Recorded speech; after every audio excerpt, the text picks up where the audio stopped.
Good morning, Las Vegas. I don't know if you guys can tell with a little bit of the background noise, but I'm sitting here inside of Taverna Costera.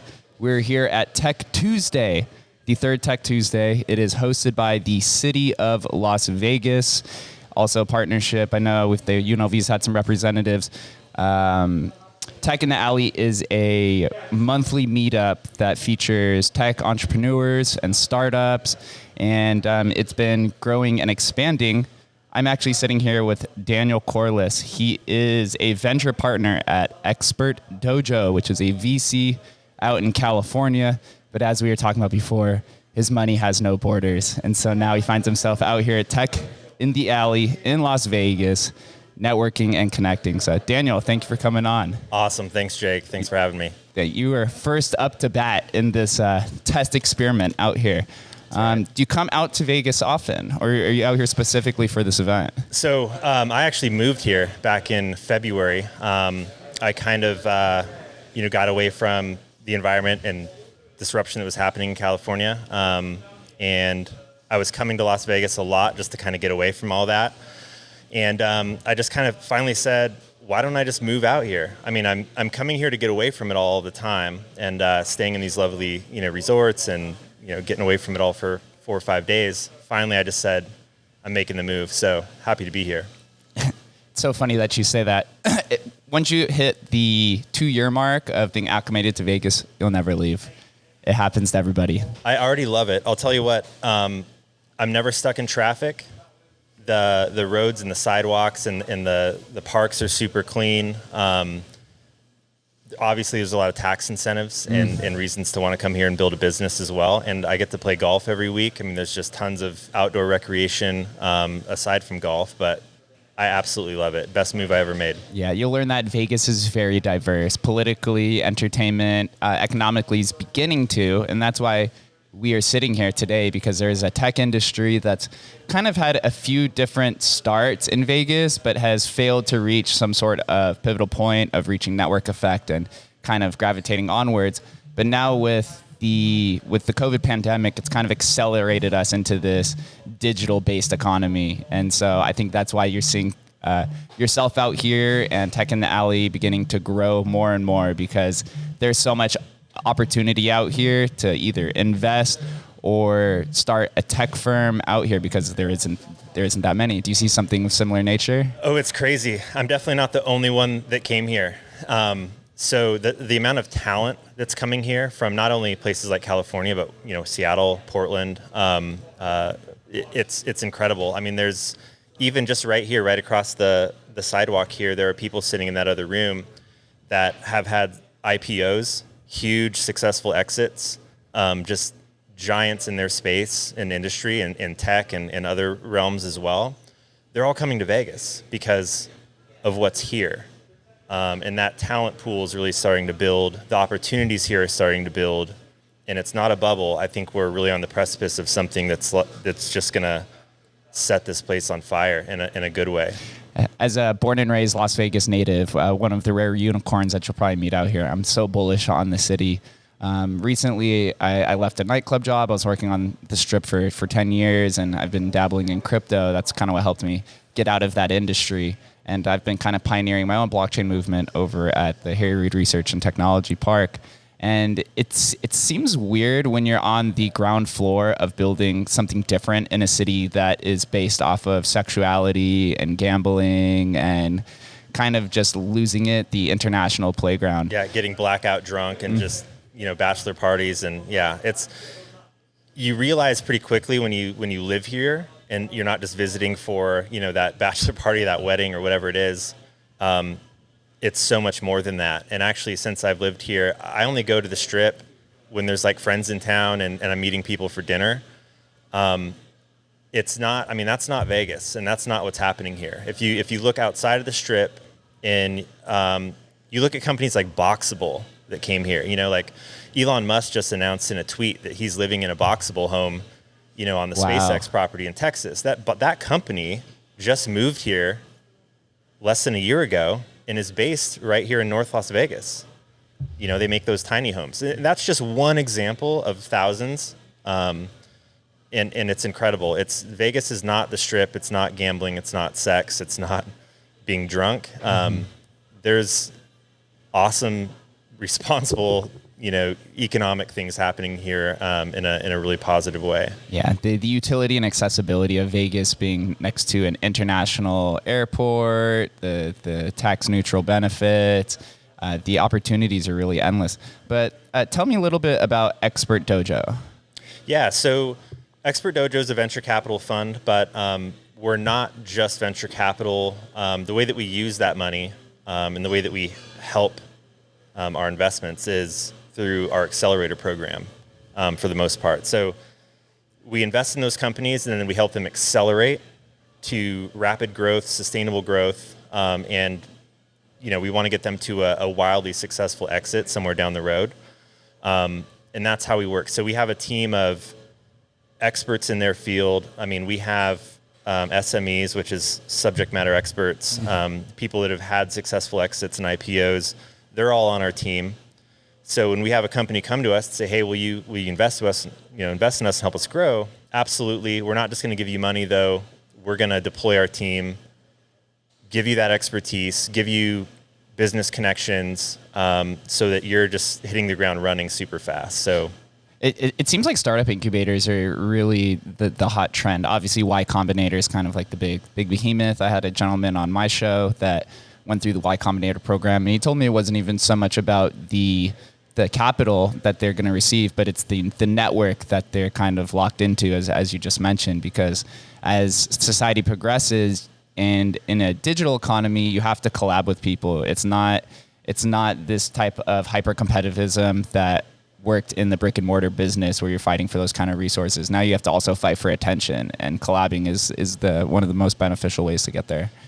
Absolutely. So that's exactly why if you're looking for money, you should be looking for the right money. You should be looking for the team that's behind that money and how they can use that money with you. So it's much more than what we thought of as traditional financing or traditional capital, 10 plus years ago. It's so much more than that. So if you're looking for that money, very important to look for the right VC fund for you. So you want people that know your industry. You want competent money. Otherwise, they might try to get you to do things that don't make sense for your industry and don't make sense for your growth. So very important stuff. Absolutely. We also invest. I just wanted to make note of this, that we're highly cognizant and aware of like ESG and social equity. So we invest heavily into Africa and South America, third world countries and other areas of the world that not only need capital and growth, but that equity investment isn't just for the money, it's social equity. So we think that the future is female, we think the future is colorful, and we think the future has no boundaries as far as who gets that money. So very important. It's so important to notice the value of social equity. I actually talk about this exact point a handful of times on this show. Even a simple process like this conversation, this podcast, I'm investing social capital into you, you're investing social capital into me, and then at some point down the road, the social equity is redeemed, and it's not always some sort of financial compensation. It could be a network connect to somebody in a different business.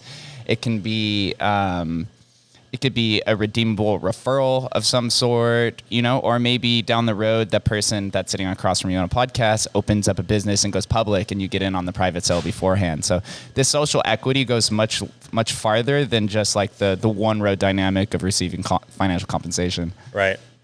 Absolutely. It's important. And as society progresses, it seems like there's larger social impacts and social causes to all these businesses, especially with the PC movement and more females and a colorful world.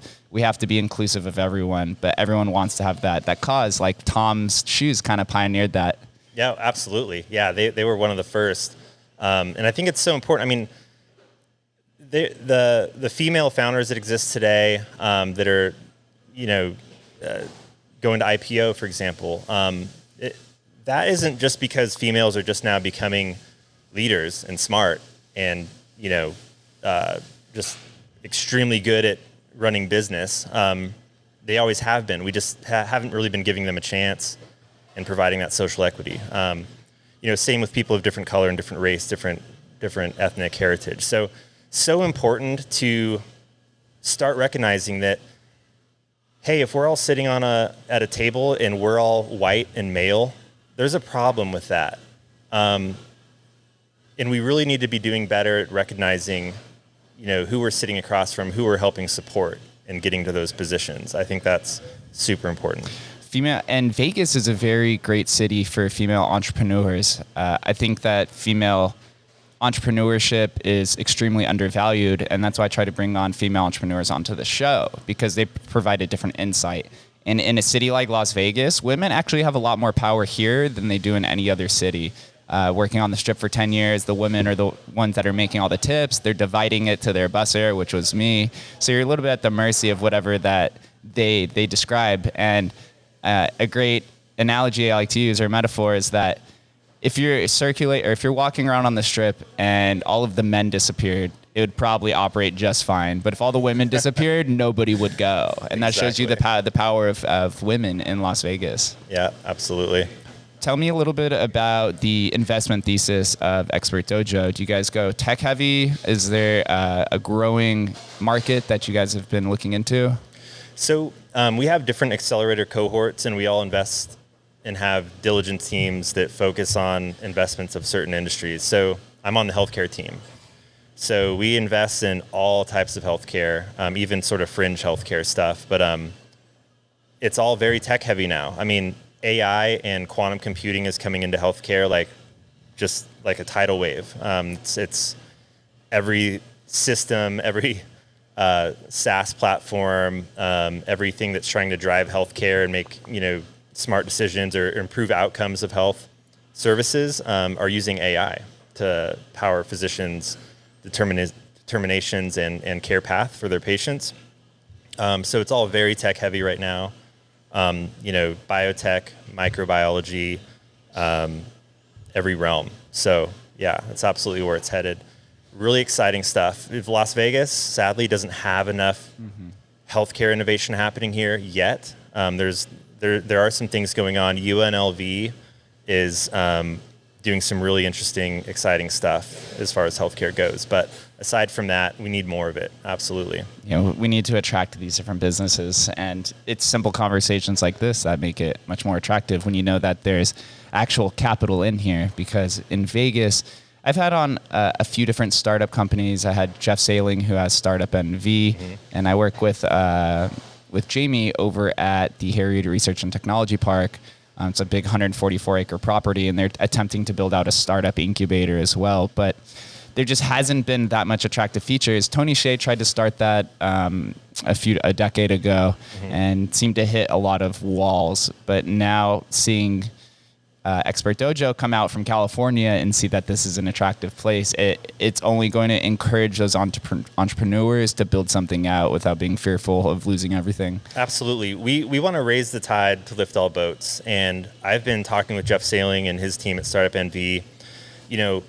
They are really the local fund that knows the landscape here. They know the local entrepreneur scene and the tech scene. So we've sort of partnered with them a little bit on looking at some of these deals coming through their pipeline. And, I've told them, hey, we're open to co-invest and follow on, or, however you want us to help, we're here to help. So I just love that the VC and angel scene here isn't competitive. We're all trying to do the same thing. We're all trying to, notch wins here for Las Vegas. And the world commerce scene as a whole. I mean, we're trying to lift it all up. So exactly, it's great. Tell me about the myths of VCs. Sometimes VCs receive a negative stigma. I think especially out in Silicon Valley, about taking, just investing in 100 companies, knowing that maybe one or two are going to hit. Maybe that's the old school approach to it. What have you learned as being in the VC world that maybe is misconstrued from the general public? So you're absolutely right. That is not part of our thesis at Expert Dojo. And you're going to say, of course you would say that. But it's really not. We're super selective. we have a 300% capital success rate. So basically our internal rate of return is 300%. That is wildly more successful than just about any other VC fund that I know of. And the reason why is because we have a super smart diligence bench. The companies that we're looking at, we don't miss much. Like, we know if something isn't right, or the IP is off, or like that patent isn't really solid, or you know what I mean? Like, we sniff that out really well because we have a smart team. Now, we think it's important, again, this goes back to like competent money. And there's a lot of people that are just throwing money, especially right now. There's a huge bubble in venture capital. It's all over the news. Everyone in venture capital is knowing about it and hearing about it. There is a bubble. There's probably going to be some bursting. But if you have great deals in your portfolio, obviously you're going to be somewhat immune to that. So again, be smart where you're getting your money. Just because you want money or need money doesn't mean you should just receive it from anybody. Make sure that person is vested in your success and your health and in the growth of your company. With that being said, there's a lot of opportunities out there right now, especially. It's we're everywhere. There's definitely some growing marketing surrounding VC. My first previous business adventure, I was trying to get into the tech world, and I was very hesitant to sign on to a VC because I know they could come in and take 40 or 50% of your equity, and then they basically take control of the company and pivot your way. And you see all these crazy one-off stories of the founders losing control of their own business. So it's glad to see that there's different ways to approach it, especially out here in Vegas, where you might have to do a little bit more digging to find these companies. Do you have any specific metrics or approaches to finding these entrepreneurs, or do they mostly come to you, approach you guys? I've tried to build my pipeline up in a way to where people know that my door is open to look at good deals. And so I have a lot of things, come to me and fall in my lap, which is great. It's hard to get a good pipeline set up, if you're a VC, especially if you're new like me. I haven't been in the VC world very long, so it's good to have those relationships. I will say, going back to your previous comment, that there is this attitude that VCs have that, we kind of, there's a lot of VCs that point their nose up, and there's a lot of the humanistic, relationship that has gone from some of those conversations, and there's a lot of VCs that just talk down to people. They're rude. They're short and terse. I think that I like to have a humanistic approach. I'm nice to everybody. I'm open to listen to everyone's ideas and listen to them talk about their startup and hear their pitch. I think we need more of that in venture capital because we're just going to continue to get a bad name of just being these robots with money that treat people badly. So again, that's not part of our thesis. We're trying to do things different. We're trying to be people helping people, not just a VC bank that's slamming doors and kind of being rude. So there's a lot of that. And it's terrifying being an entrepreneur, starting up your first business and going out and approaching these VCs that are going to take part in your equity. Are they the right fit? It's like a relationship, right? It's like your girlfriend or boyfriend. You're going to be stuck with these people for at least a long time until there's either an IPO or they sell their private equity to somebody else. Yeah, and unfortunately, in the VC world, like you're often getting married before the wedding.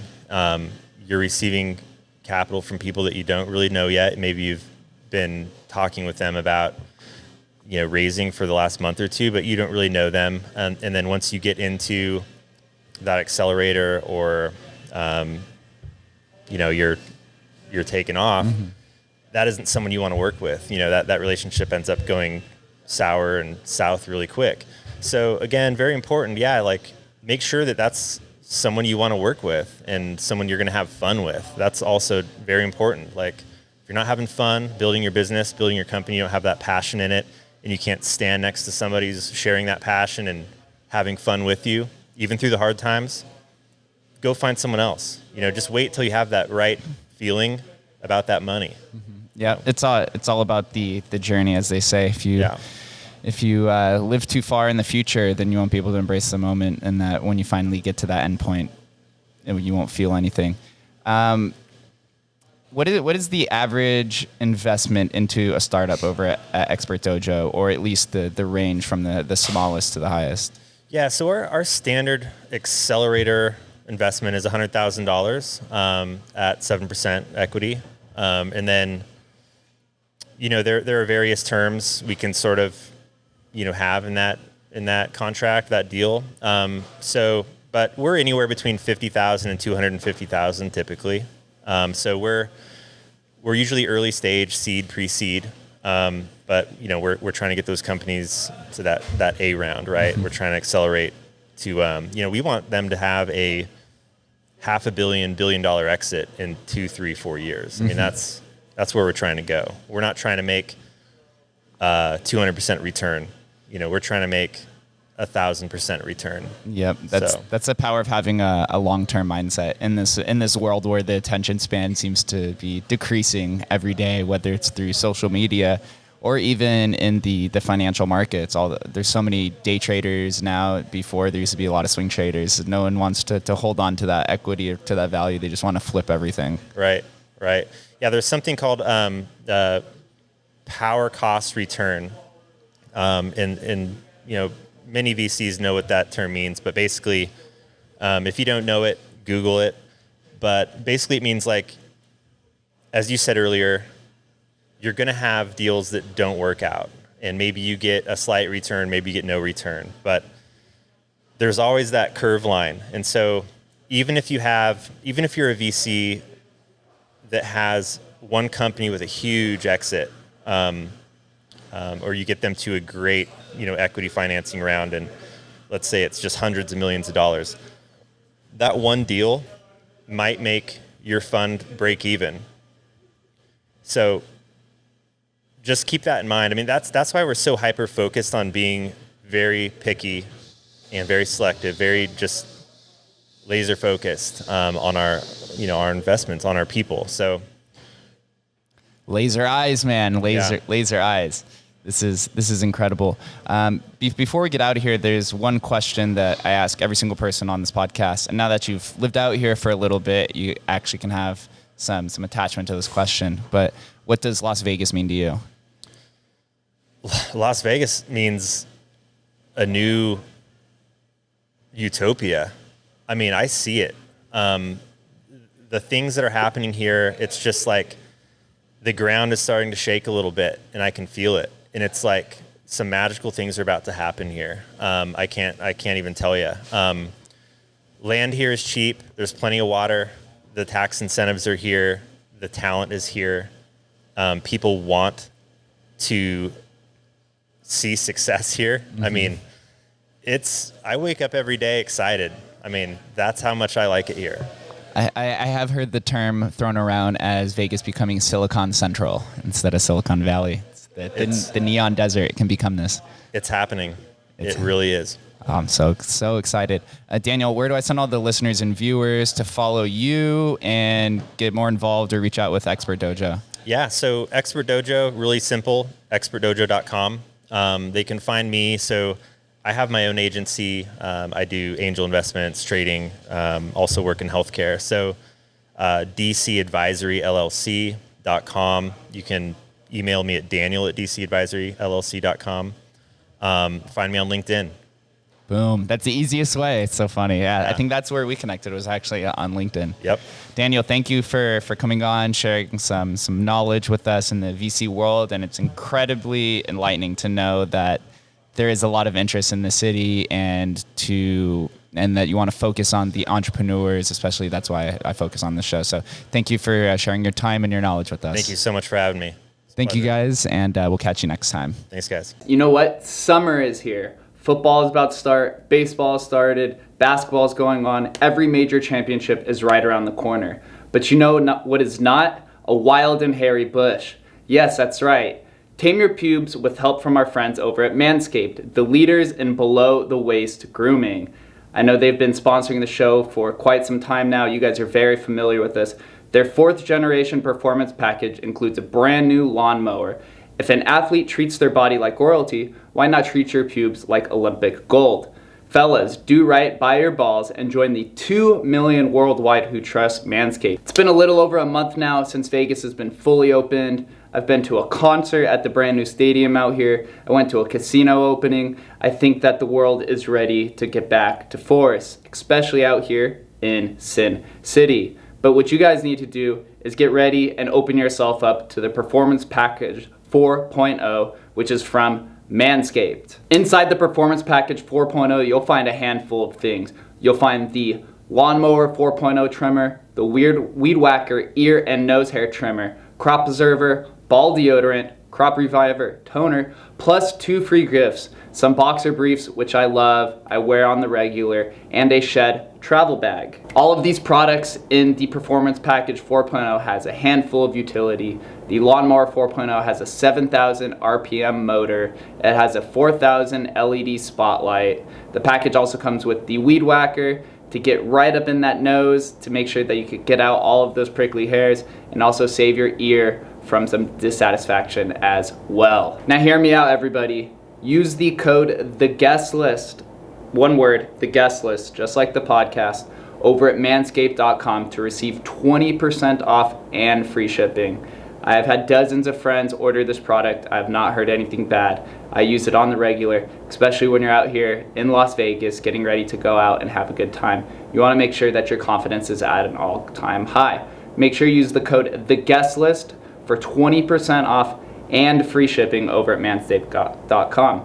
Let's get back to the show, guys. What's up, Vegas? We are back with the second interview, and I'm actually here with somebody that I've been waiting to have this conversation with for a few months now that we have become a little familiar with each other. I'm here with Josh Leavitt. He is one of the organizers over here at Tech in the Alley, and he's a founder of BuiltIn.Vegas and IONnovate. We're going to learn a little bit about it and a little bit about Josh. So thank you for sitting down with me and spending some time. No, Jake, I'm glad you're here, man. You know, I'm a big fan. You're doing amazing work here in the community, and thank you for letting me be on the show. No, thank you. Tell me and tell us a little bit about BuiltIn.Vegas, IONnovate, and what the differences are. Yeah, so I'll go right to BuiltIn.Vegas, right? Well, you know, me and you both grew up in Vegas, right? Yeah, right. We're the rare Vegas natives. This is a unicorn conversation within itself. That's right? And me and you, I think we've even talked about it. That growing up here, we really only knew the hospitality scene.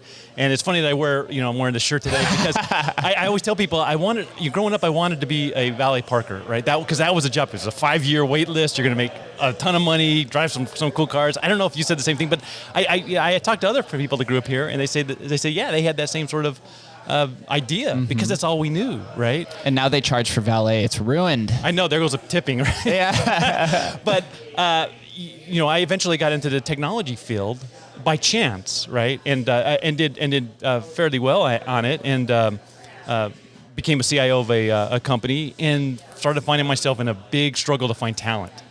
Especially when Nevada started doing its new, diversify its economy push that I think they called it New Nevada. Was that around the same time as Tony Hsieh coming in and building out his incubator? I think it was before. Before then, maybe I don't know. It was Sandoval that did it. Governor Sandoval was really doing that push. So it had to have been like 2011, 2012.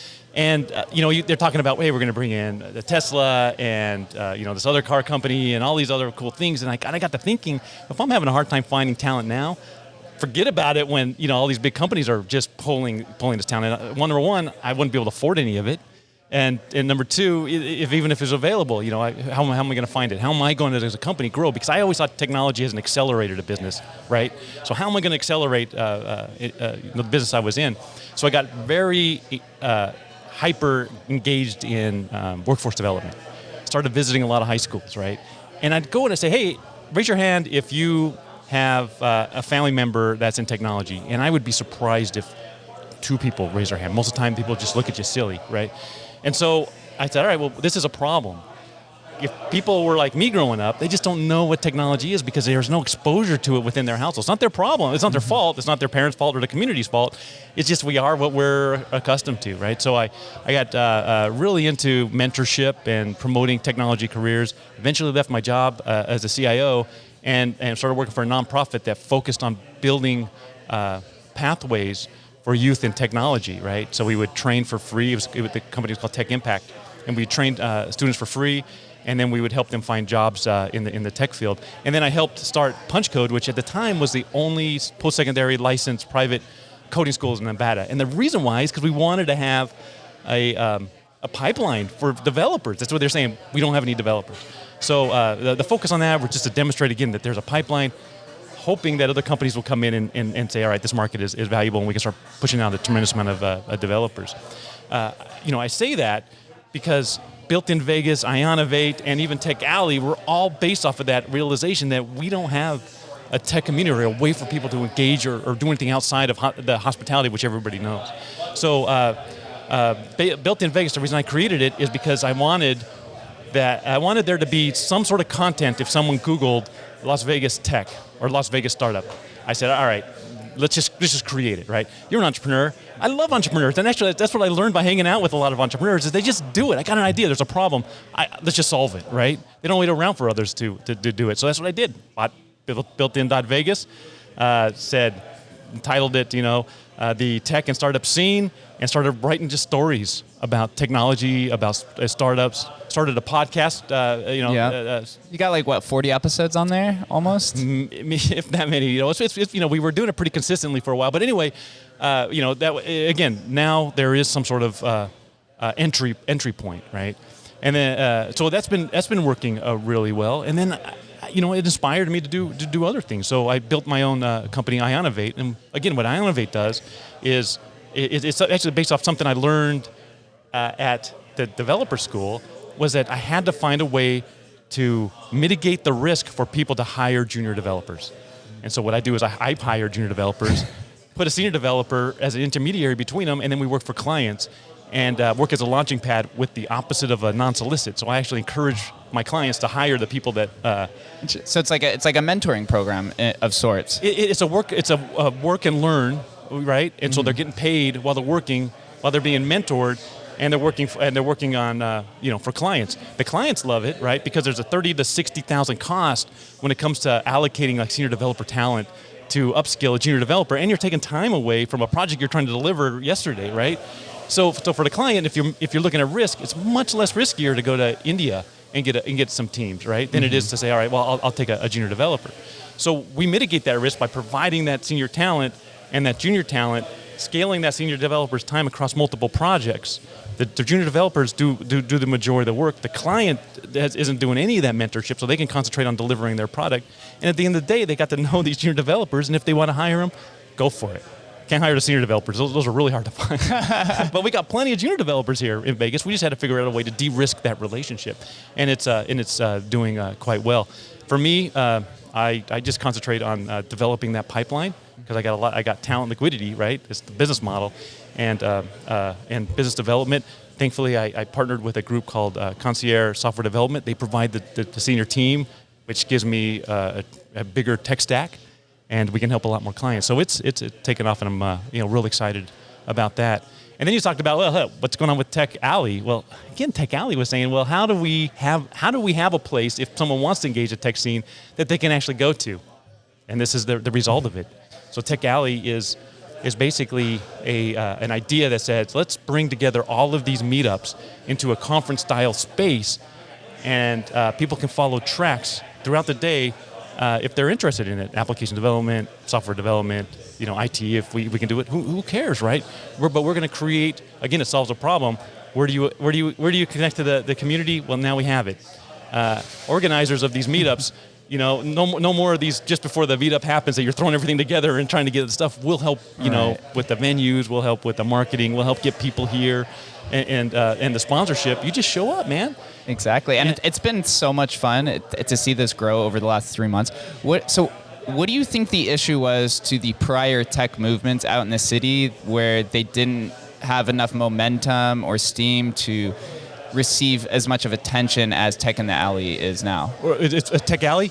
Well, here's what it is. I have a saying, and it's that it's easier to critique than it is to create.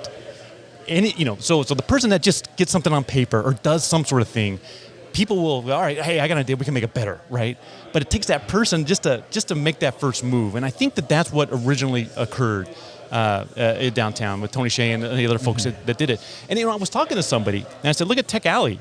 Tech Alley, in some way, maybe even directly, is a consequence of that event, because they were telling me there was a bunch of tech folks used to get together. And I forget what it's called, like the Raven or something. I don't know, but it was over by the Commonwealth down there. Mm-hmm. And they were just getting together just to network and chat. And from that came the idea of, hey, let's start creating our own meetups. And throughout the years, all these meetups started coming. The UX UI, you have the Python group, JavaScript, and all these people that just had an interest that wanted to share that knowledge, just said, all right, we're going to create these meetups. And now Tech Alley comes around after all this time and says, well, now let's gather together and rebuild that momentum, and let's see what sort of branches comes from this excitement of getting everybody back together again. You get a lot of people here sharing ideas.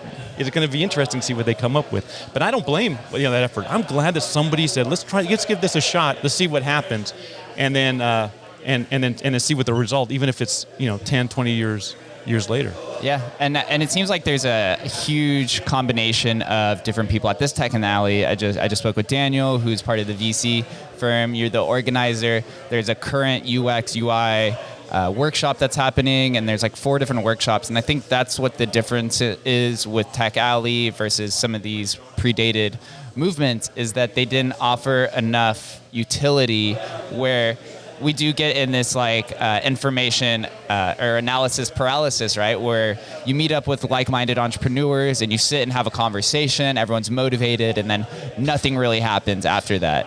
But now there's actually action happening. We're literally sitting here having a podcast, recording it so other people could listen. Different UX or designers are receiving information and all of these other meetups. So there's more information and actual networking happening. And what I've heard from is that there's different startups actually coming down here specifically for this event, which didn't seem like had existed prior. Yeah, and that's it, right? We just sort of said it. We needed a place to have a tech scene so that people knew about it.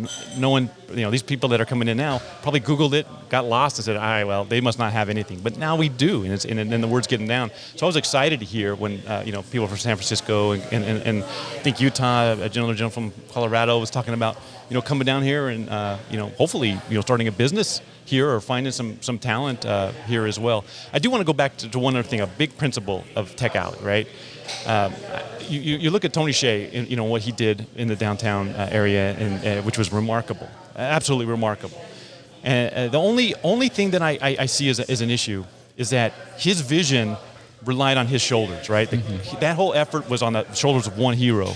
And I challenge us here at Tech Alley and the community to say, can we create an event, a movement, a community that's on the shoulders of the community and not just one person, right? Mm-hmm. Entrepreneurs, we come up with ideas all the time, and who knows what's going to be shiny in 6 months that was going to grab our attention. So it's not put it on my shoulders. Let's put it on a community that can really come up with neat ideas. It can be revolving, right? It can be long lasting, and continue this momentum. I think that's what makes a good effort, is that if it's just part of the scene, right? It's part of the culture that's in Vegas. I am inspired by First Friday that's held here in the Arts District, right?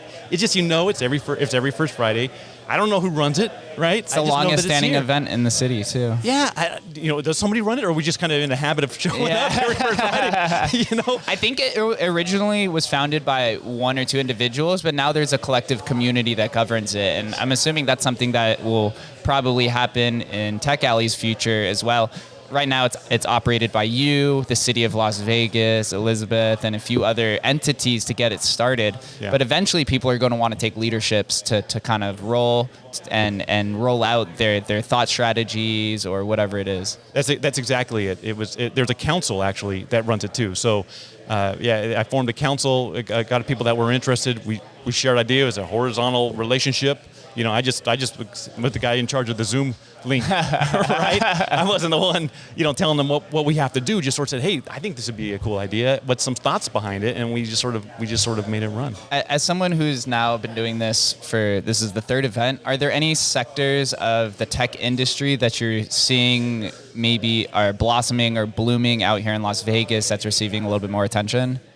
I would say who's been receiving a lot of attention is application developers, right? Because we were saying we need more developers, But I'm excited about the entrepreneur growth here and the attention that entrepreneurs and startups are starting to get, particularly with ideas around how can we connect to industry? How can we de-risk that relationship so that the casinos and our big industries here in Southern Nevada will start taking advantage of this talent and mindset of the entrepreneurs locally, right?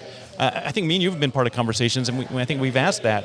Why isn't Nevada or Las Vegas disruptors of our own industry, and we're letting other places come in here with new ideas like DraftKings that just changes everything? Well, why did we miss that ball on that one, right?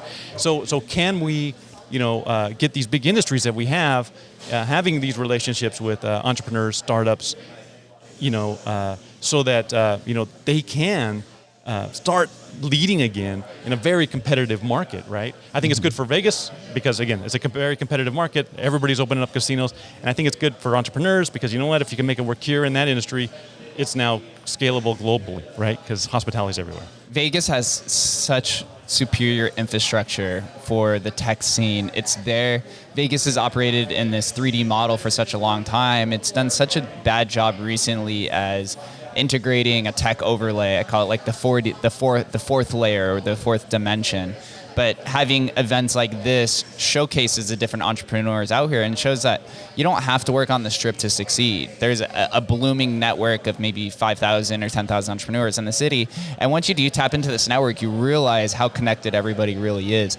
And that's the benefit, is that if you do something magnificent out here, you can have a huge and drastic impact on the city, rather than if you're building something out in Silicon Valley where you're kind of just blending in with all the other billion-dollar unicorns. Yeah, there's definitely a lot of gaps to fill here, and all it needs is a leader to kick it off. I tell a story, and I don't know how much time I have, but I love the story. Right? We got 5-10 minutes. I might be able to fit this in. But growing up here, you see, you remember some of the people, the big players. And they have big, like Binion, was one. Stupak was a personality here. Jan Jones. Was it Blackhurst? She was. Yes. Jan Lavery Jones when I knew her. All these folks that made a name for themselves, and you see pictures of them, and you go to the Facebook for old school Vegas, and everybody says, hey, do you remember this person or this? I thought that was so cool. But I remember because I was in the aviation business as a CIO. There was like a picture of. I think they have the plane in the is it the Hacienda coming to the airport, where it did like this record-breaking sort of flight and went across the salts. And there's a picture of, I don't know who was in it, man. It could have been Binion. I think it was some of the casino execs. But they're reaching down, grabbing some supplies from a car that's behind them, and they're picking it up. And I thought, that's what I want. I want to be remembered and put a picture of me on a wall, and they go, hey, that's Josh. Yeah, he was a good guy. That's funny cool that he did something like that. Just to be remembered, right? And I think there's a lot of opportunities, again, for that now, because so much attention has been on hospitality. And, can there be disruptors? Can there be somebody that brings together a community? It's changing, right? We've been talking about automation. We've been talking about the need for new technology talent. I think the casinos are starting to see, or the hospitality is seeing the importance of becoming more innovative. I mean, just look at it now, from pre-COVID to now COVID. Have you gone down the Strip? I don't even recognize it. Some LCD TV salesman went through there and sold his whole stock to every casino. He retired. But let's change it, and it's make Vegas just an experience for our guests. I'm all for automation. I'm all for customizing the experience. Why not? That's some cool stuff.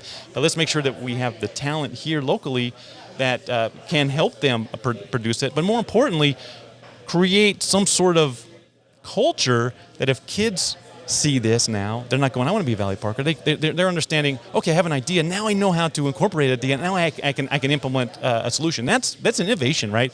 Innovation is more than just an idea. Innovation is bringing that damn thing to market, right? But now they understand how they can do it. Because everybody has ideas, but execution is the hard part, right? That is the hardest part. There's not many original ideas that happen in reality anymore, but it does come down to execution, right? I was having this conversation with one of my business partners about the finance industry and how we've dove into the crypto world, where you feel like so many people are going to do this idea, but then nobody actually does. But then in the finance world, you see a company like Cash App and Square come in and revolutionize the banking sector that had been existing for 200 years. So it all comes down to the execution and the movement that you can have.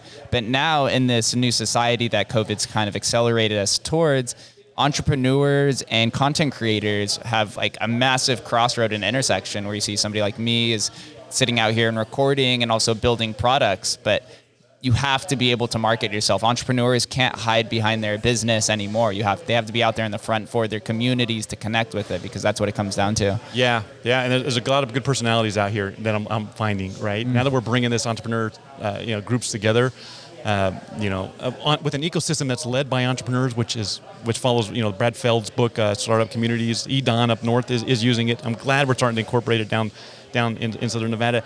These people are now making a presence, now have some sort of opportunity to share their ideas. There's no more patriarch, and there was once. I mean, if Tony Shady meant it or not, but there was a patriarch that you had to go to when it comes to entrepreneurs. There is no more, right? It's an opportunity, a nice horizontal opportunity for everybody to get engaged and work together and make something that has a Vegas flavor.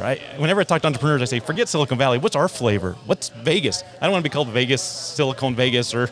Yeah, it was the Silicon Central or Silicon Desert or something like that is what I've been hearing derivatives of. Yeah, I once had that. I said, I think Silicon Central was something I used to promote a long time ago, but screw that anymore, man. Forget Silicon, right? It's the wrong kind of Silicon. Let's talk about the good, what Vegas has to offer here. It's the entertainment capital of the world, but it's becoming the experience capital of the world. Yeah. And that's what's going to lift it up and make it one of the most iconic cities in the entire world, if it isn't already. Before we get out of here, I ask one question to everybody, same question. What does Las Vegas mean to you? Las Vegas is home, right? That's it. I love this place. I can't think of anywhere else. It's home. It's the best thing I can say, man. Right? That's the best way. Well put. Where do I send all the listeners and viewers to follow you on social media, learn more about IONnovate and BuiltIn.Vegas? So I'm glad you asked that. And Tech Alley as well. Yeah. So get a little late to the game, right? We really threw together Tech Alley as soon as some of the restrictions gone. So again, this is the third event. A lot of it was catching up with sponsorships, getting venues, and really getting to the point where we could start concentrating on things like social media. But we did create a social media presence now. So and we're going to use this event to start putting content on it. But you can follow us on Tech Alley Events, and we named that because like Reno was talking about bringing Tech Alley up there. So this model's scalable, and I want to see us be able to create community. So it has a bland name, right? So Tech Alley Events, and that's on Instagram, Twitter, and Facebook. Me personally, I'm on LinkedIn. I think I'm like the Joshua Leavitt or the Josh Leavitt or something like that. The LinkedIn god sitting across from me. I don't think so. There's a lot more people doing some things on that, but that's the best way. Of course, BuiltIn.Vegas is BuiltIn.Vegas. You can go there and read some articles if you want to contribute to the content. Reach out to me. Let me know, because I need to hear stories and share stories about what people are doing here in Las Vegas. And then IONnovate is, which is an interesting name. IONnovate. And think about the business model I talked about. An ion, loses an electron, and it's a positive ion. It's getting nerdy. But that's the whole idea. You're supposed to be losing, and it's going to go attached to another, atom, right? So it's ION and then NOVATE.com. I'll make sure it's all tagged. But it's ION and Innovate is the Perfect. Well, Josh, thank you for coming on, and thank you for organizing these events. This is 3 out of 3 for me. I enjoy it, and they're only growing larger every event. And you're adding new facets. This time we have a VC component to it, which didn't exist in the previous one. So I'm excited to see what happens next month and therefore after. I am excited too. And again, it's there's people coming to me and saying, I got ideas that could really branch off of that. I'm saying go for it, right? There's no competition here. Let's just keep building this thing. A city collaboration. Yeah, thank you for allowing me to set up and do this. I'm sure there'll be more of this in the future. And thank all of you guys for listening. Thank you, Josh, for organizing this. We'll catch you on the next interview. Thank you. And we're back. We're here with our third interview of the day. I'm sitting here with David Thompson. He is the founder of Changing Vegas, and he has a game established under Changing Vegas called Asteroid Arena, which we will hear a little bit about. He was also one of the attendees at my blockchain meetup last month on the last Tuesday, where we had a lot of fun. I know he's been very interested in NFTs and gaming and all of this and innovation. So this is why we are here at Tech in the Alley to talk with different entrepreneurs and see all their glorious minds at work. So David, thank you for sitting here with me. Hey, thanks for having me on, Jake. Scoot up just a little bit closer to the mic, just a little bit closer. Like that? There you go. Okay. Yeah, there you go. Tell me a little bit about Changing Vegas and what is the goal of Changing Vegas, and then how did Asteroid Arena become a thing? Sure. So Changing Vegas is a game development company. We develop new casino games that are skill-based and video games. And our focus recently has been on Las Vegas esports. There's a lot of legislation being passed where pretty soon we're going to be able to bet on video games and video game matches. And so Las Vegas needs video game content. And so our project, Asteroid Arena, is a strategy card game that I made specifically for Las Vegas esports and esports competition. Do you see esports, and you mentioned skill-based gaming, overtake the traditional forms of gaming that we see on the Strip? I think that because of the history of Las Vegas, there's always going to be a room for like blackjack and roulette. But, roulette was invented in the Italian Renaissance. And, when are we going to come out with new games? Like 400 years is enough, you know what I mean? And especially newer customers, like millennials and younger, they're all about skill-based games and min-maxing. And there's literally no reason to play blackjack because you can't win. And so that's why poker's so popular, with our age group, because it's skill-based and you can actually win. So I think that a transition is happening towards a more digital format, and I think that I think the future of Vegas is turning more into a facilitator of competition rather than like a predatory business model where it's you versus the house. I think people are a lot more socially conscious, and those kind of games are going to overtake the classical games. Interesting. So at what point in your life did you have this epiphany? I'm assuming you're probably from Vegas, correct? I've been here 11 years, but I'm from Iowa, actually. But I consider myself I think 10 years is enough to consider myself a local. So at what moment did you realize this transition happening between the gaming models on the Strip and then deciding to build Changing Vegas? So my background is I'm a casino dealer. I've been dealing cards and craps and poker mostly in Las Vegas for the last 10 years. And I've seen the transition, and I've seen different groups of people come to Vegas and what they like and don't like. I also have a background in communication studies and psychology. And so I study trends and that kind of thing. And before we came out with the video game, I was developing casino games that were more skill-based. And I wanted to open a gaming school which trained new age dealers in these skill-based games. But with COVID and the shutdown, we can't do a physical location anymore. So we transitioned towards video games, and it ended up working out because now the video game industry has grown insane during COVID, and I think that transition was happening anyways, and now it's just accelerated.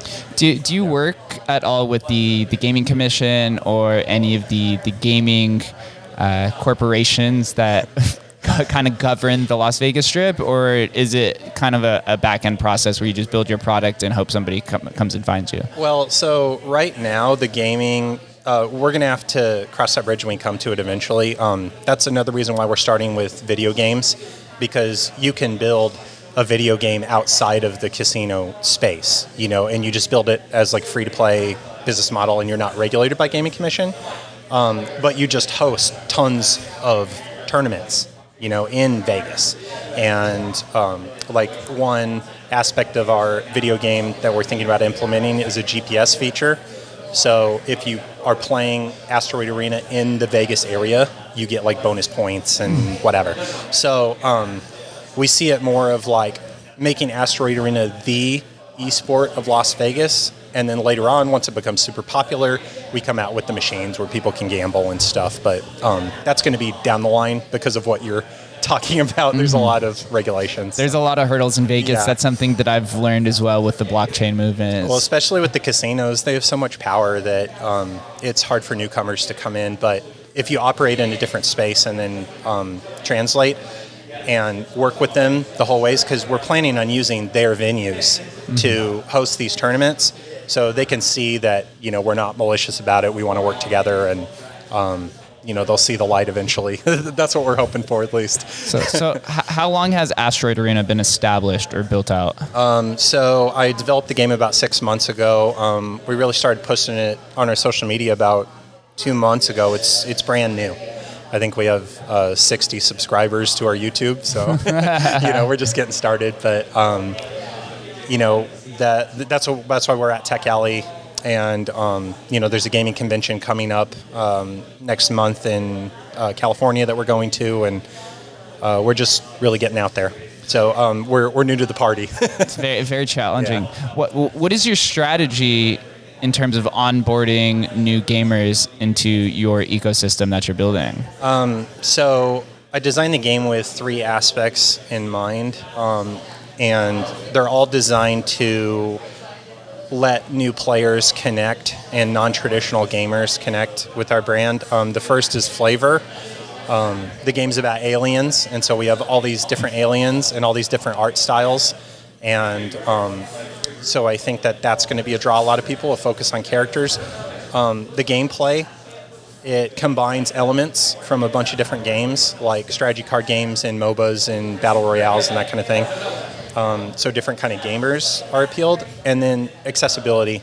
I made the factions simple to play on purpose, and the strategy comes in with the interactions between the factions. So, to answer your question, gameplay, flavor, and accessibility. And this is a PC-based game? It's going to be, yeah. Eventually we're going to do the app, but we're going to start with PC. Is that because that's where the largest gamer community exists, is in the PC platform? It's because of social influencers, because it's a lot easier to stream and make content in a studio on a PC instead of mobile.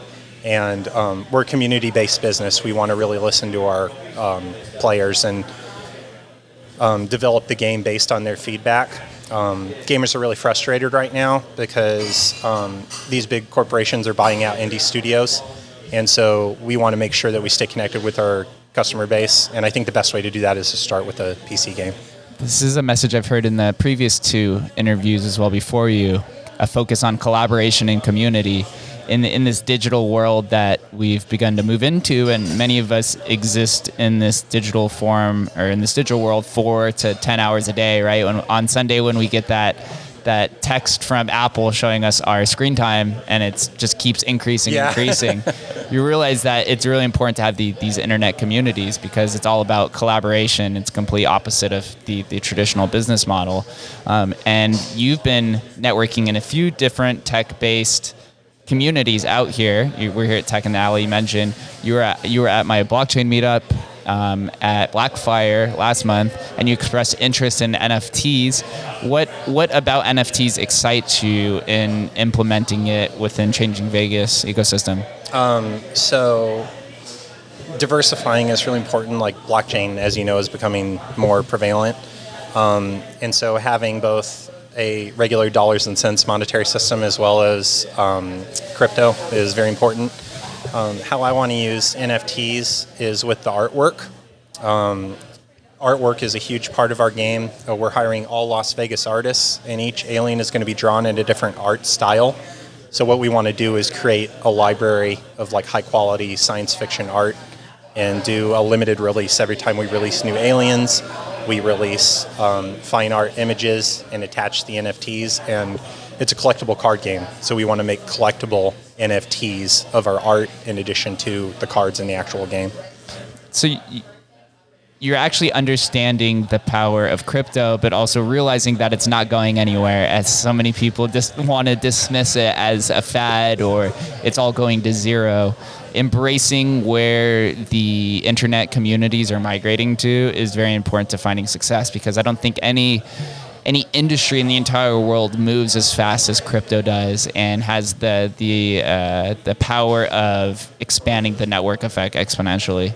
Yeah, well, there's just so much space. It's kind of like, I know this is an old example, but, I'm 33, so I'm going to go with it. But like when the internet came out, I mean, there's very few regulations and there's all this just exploratory space. And, there's going to be early adopters and late adopters, but I think crypto has enough momentum that it's here to stay. Now, what form it's going to take, what form is going to be accepted by everyone, I mean, obviously we're still trying to figure that out. And that's kind of how I see it. I mean, you know more about this stuff than I do, but just looking at the different kinds of coins that are coming out and which ones are catching on, how they can apply. What I like about NFTs is that it's attached to like an actual object, whereas, Bitcoin is just like its own currency, like its own economy, like phantom currency kind of. I know that's kind of a negative thing, but it's like phantom currency. Whereas NFTs have an actual object tied to each coin. It has a utility. And so it's weird that people aren't accepting NFTs because it's more traditional, because you're actually getting like an object or, an achievement along with the coin. So that's why we want to focus on NFTs. It makes more sense to us. It's awesome. Yeah. Now that you're building within the gaming ecosystem of Las Vegas, how would you describe the gaming community out here in the city? I mean, obviously, there is a huge gaming community, but it's all casino gaming.